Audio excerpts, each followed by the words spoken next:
beektanii gara biyyaa gaafa dhuftanii turtanii jechuudha. Kana dura isiniif haasa'an ture wanumaan YouTube irratti isinii dubbataa turedha wanti ishee mudate.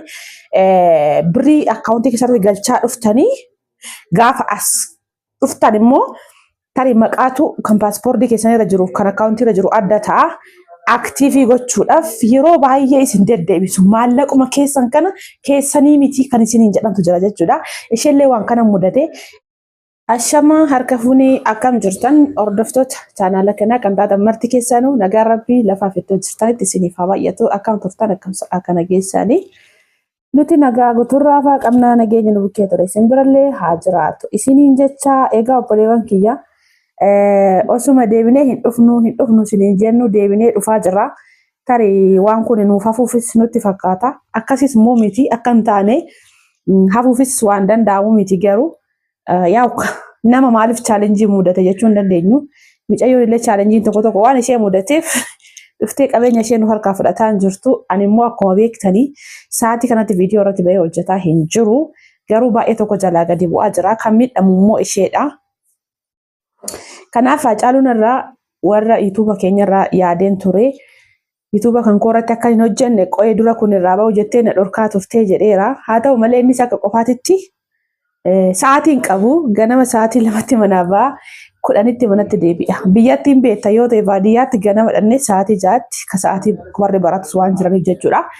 Garuu inni barumsi inni xiqqoo asitti barataa jiru akka biyyaa sana miti. Ganama dhaqaa 2tti 10tti deebi'ee dhufa. Qidaamee cimmiriidha kan inni baratu. Qidaamee aga sa'aatii 6tti kan inni baratu. Kanaafuu yaada jedhe nagaa isin gaafatee toonii waan ta'e isinitti himu baay'ee sammuun cinqamee barumsi sammuu azooree ofiin haasaa deemaa waan achitti haasaa olee dhufee asitti oduma taa'utti ofiin jedhaara. Baay'ee biizii ta'ee nagaa gaafadhu ishii yaada jenne. Ashama harka fuudhee akkam jirtu kabajamtoota hordoftoota keenya kan taatan marti keessanuu nagaan nu bukkee jiraatu simbiraallee jiraatu dhugaa rabbiitiif baay'ee si yaadatu hawwii waan itti bashii gurgurtee natti fakkaatee ani immoo sasaniifuu akka sirkiirra jiru sirkii gurguree hin beeku timirtii waan ba'u gosaa lamatti anan gara isaa godhanitti kanaafan biizi ta'e kanaafan yuutuuba irrattis mul'achuu didee hawwii waan sirriitti nuti jirtaantu achuma sirriitti godhe. Kanaaf akkuma isiniin jedhu kana fudhattee se'ee inni micayyoon gurgurtee jechuun isaa yuutuubicha dhuftee fudhattee se'ee malee wanti inni beeku hin jiru waan isa badaa tibba kana xiqqoo tokko isinitti dheengada isiniif haasa'ee jira waan baay'ee immoo bal'ina yeroo biyya biraa kanan ifa isiniif godhu ta'a. Jira miti wanti hundumtu rabbiif haa galatu jechaati. Wanti sa'aatii isaa eeggatee ba'us hin jira wanti hin baanes hin jira. Kanaaf hojjechuu hin dandeenye malee miqqii hin qabu akkasumas immoo gizee tokko immoo irra hojjettaniituma hayyuu gadhiisuudhaaf wanti harkas hin qabu baay'ee jira. Sa'aatii kanatti intarneeta guutuu argan dhiisee tureera. Intarneeta guutaan jiru. Daataa guyyaadhaan immoo viidiyoo gadhiisuun baay'ee tokko ulfaata. Inna guyyaa isa dhumaati farra viidiyoo irratti siin hojjedha kana booda irratti siin hojjedhu jedhee itti dhaamee ture. Isheenis mijachuu fidideeti malee onnoo miti hin beektanii gara biyyaa gaafa dhuftanii turtanii jechuudha. Kana dura isiniif haasa'an ture wanumaan yuutuuba irratti isinii dubbataa turedha wanti ishee mudate. Birrii akkaawuntii keessatti galchaa dhuftanii gaafa as dhuftan immoo tarii maqaatu kan paaspoortii keessan irra jiru kan akkaawuntii irra jiru adda ta'a. Aktiivii gochuudhaaf yeroo baay'ee isin deddeebisu maallaquma keessan kana keessanii miti kan isiniin jedhamtu jira jechuudha.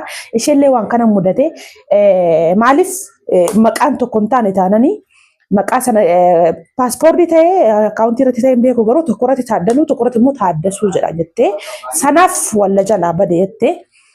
Inna isheenis ka rakkoodha waan ta'eef ittiin muru garuu mootuu yuutuubni osoo nan akka kana duraa viidiyoo sirriitti irratti gadhiisaa ta'e rakkoo tokko hin qabu. Hacaaluun maskaramii guyyaa 5 irraa qabeeti ka barumsa jalqabe maskaramii guyyaa 5 jechuun harri guyyaa 21 aga qidaamee cimmiriidha kan inni barataa jiru jechuudha. Qidaamee haguma sa'a 6tti baratu.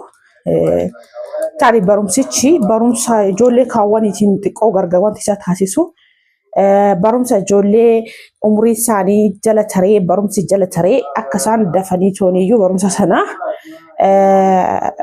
of qaqqabaniif barumsa second chance yookaas immoo alfaa jedhamu kan inni baratu inni sun immoo dirqama ijoolleen kuuwwan gaafa sagalitti ba'an isaan kudha itti ba'anii qidaamee hin baratanii isaan garuu qidaamee hin baratanii kanumaaf malee innis ji'a tokko tokko immoo hojjeta ture yeroo innis hojjedhu jedheenii cinqeen beeku sa'aatii kanatti cinquulleen barbaadu jechuudha maaliif daa'ima sa'aatii kanatti waan mana barumsaadha kan inni qayyabachuu qabu malee kana duras isinii dhaameera kanumaafan jalaa callisan isiniin jedha obboleewwan kiyyaa kanaaf obboleettiin keenyas amma isheef mijatee dhuftee fudhattutti homaa gochuu hin dandeenye obsaan eeguudha.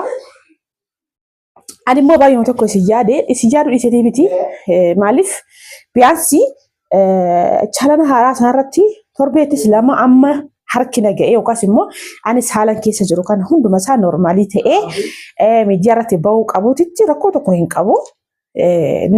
Darbee torbanitti gisee akkasuma gadhiise suni namni dho'ana jechuudha. Ishee garuu baay'ee ishee miidha maaliif kuni kan maallaqa lakkaa jirudha waan ta'eef dirqama torbanitti al sadii baay'atee yoo xiqqaate al sadii gadhiifamuu qaba jechuudha yuutuuba tokko irratti.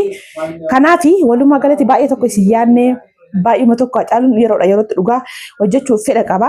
Garuu immoo haala mana barumsaatiin waan baay'ee itti dheekkamuuf osuma hojjechuuf fedha qabuyyuu na sodaatee dhiisa. Har'a yoo akka chaansii na gaafatee naan hin fudhanneen jira hin jedheeni.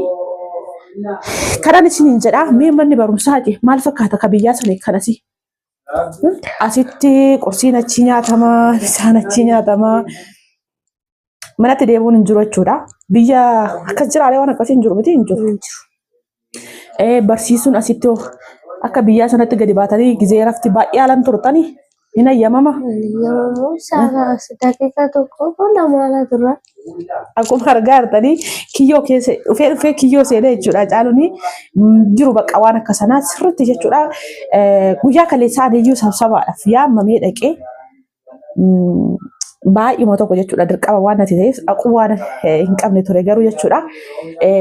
Maaliif dhugaa barumsichi baay'ee tokko chaansii qabeessa barumsi suni iddoo hundatti immoo argamu. Finfinnee kanatti iddoo afur bichaa moo iddoo maal jira? Finfinnee bitiyyoonni iyyuu faffagaatee jechuudha. Amaaraa kililii fi intinidha. Kan barumsichi jiru jechuudha. Barumsi suni mootummaa kan keenya osoo hin taane dirjitii alaatirraa kan isaan chaansii akkasii argatan jechuudha. Barsiisota isaan barsiisuuf kan kaffalu dirjitii sana malee mootummaa asiitii miti. Mootummaan asii ga'een inni nyaata kana kennuufii fi daree itti baratan qofa qopheessuudha. Kanaaf chaansiin akkasii immoo bakka hundatti hin argamu. Anis kanuma afaan akka jabaatuuf zim jedheen isiniin jechuu barbaada malee inni yuutuuba kanarratti baay'uma jaalala guddaa qaba. Baay'uma tokko hojjechuuf fedha guddaa qaba.